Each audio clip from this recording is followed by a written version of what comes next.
Hi, and welcome to this edition of the Our Catholic Prayers podcast. I'm Christopher Castagnoli for OurCatholicPrayers.com.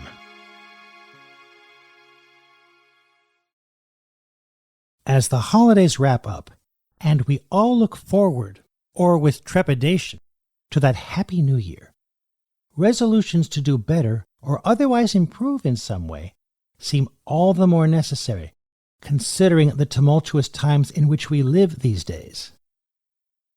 I find myself needing to get out of my own way in terms of trying to discern and fulfill God's divine will for me. Isn't that so often the case for so many of us?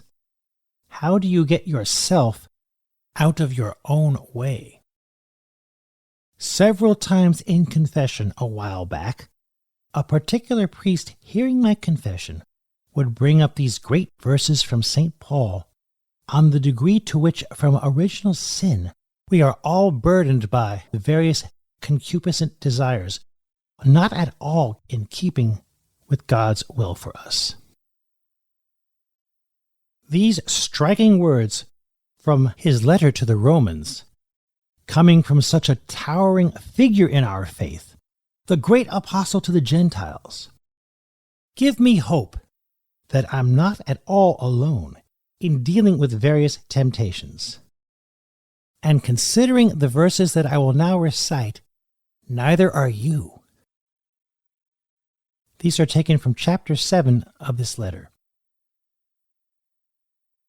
I do not understand my own actions, for I do not do what I want, but I do the very thing I hate. For I do not do the good I want, but the evil I do not want is what I do.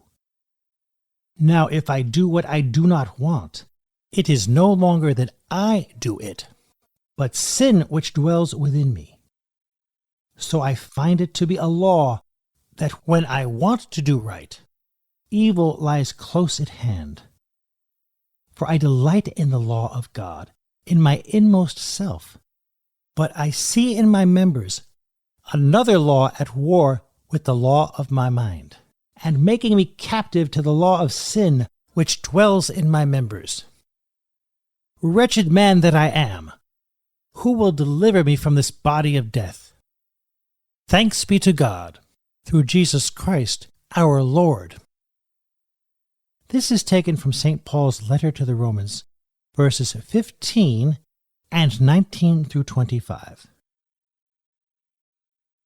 Indeed, have we not all felt like St. Paul at one time or another, saying or singing, "Thy will be done" in the Lord's Prayer at Mass, but thinking, "My will be done" instead? This especially can be the case these days, when it seems like there are more temptations around us than ever before. Exorcist Father Chad Ripperger has noted that God allows demons to encourage us to give in to temptations to various vices, so that we might grow in holiness by fighting back with their corresponding virtues. Like St. Paul in these verses I just mentioned, we need to acknowledge our need for God's help in fighting our many obstacles to holiness as we seek to make our way to heaven. This means, when fighting what are known as the 7 deadly sins, we need to follow this battle plan. For the sin of pride, ask God to give you the grace to fight back with humility. For lust, chastity. For greed, also known as avarice, generosity. For wrath, that is excessive anger, meekness, which means being patient in the midst of difficulties. For sloth, diligence. For gluttony, temperance. And finally, for envy, charity towards others, and gratitude for the graces and abilities that God has given you. There are some good illustrations and examples of what are called the 7 deadly sins in pages I will link to in the description page for this podcast. They were enumerated in this form by Pope Gregory I, also known as Saint Pope Gregory the Great, in the 6th century, and elaborated upon by St. Thomas Aquinas in the 13th century. St. Thomas described pride, the inordinate desire to see ourselves in our own self-centered eyes rather than God's eyes, or, as he put it more elegantly, as an excessive desire for one's own self which rejects subjection to God, as a sin that could encourage us to entertain the other 6 more readily.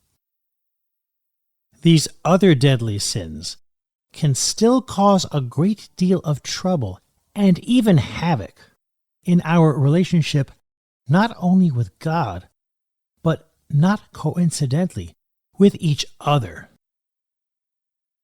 Jesus said in his Last Supper discourse, "If you love me, you'll keep my commandments."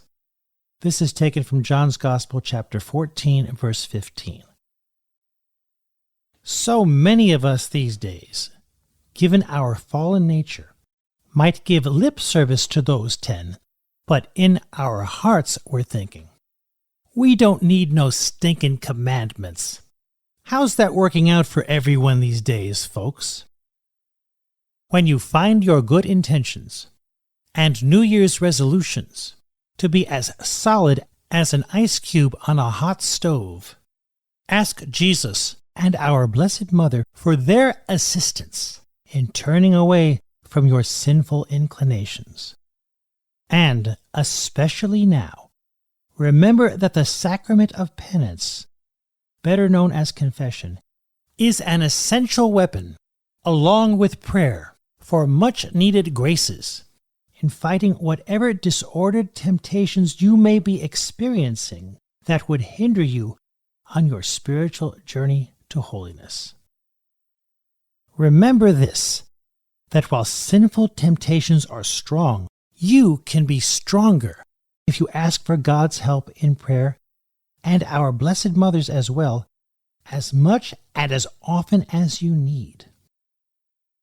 St. Paul reiterated his need and desire for divine assistance in another letter that he wrote later to the Philippians, that, as he put it, I can do all things in him, that is Christ, who strengthens me. This is taken from St. Paul's letter to the Philippians, chapter 4, verse 13. As we head into what promises to be a tempestuous year, Satan will be prowling around, especially like the roaring lion, looking for someone to devour, that St. Peter spoke of in his first New Testament letter, chapter 5, verse 8. Ask God to help you make whatever resolutions you make for this year last more than just a week or two. Pray not to become one of Satan's prey. Thanks for listening. I'm Christopher Castagnoli for OurCatholicPrayers.com. Please feel free to share this podcast. And if you're listening to it on YouTube or some other host that allows you to subscribe to podcasts, we'd appreciate it if you would subscribe to the Our Catholic Prayers podcast channel. Until next time, God bless.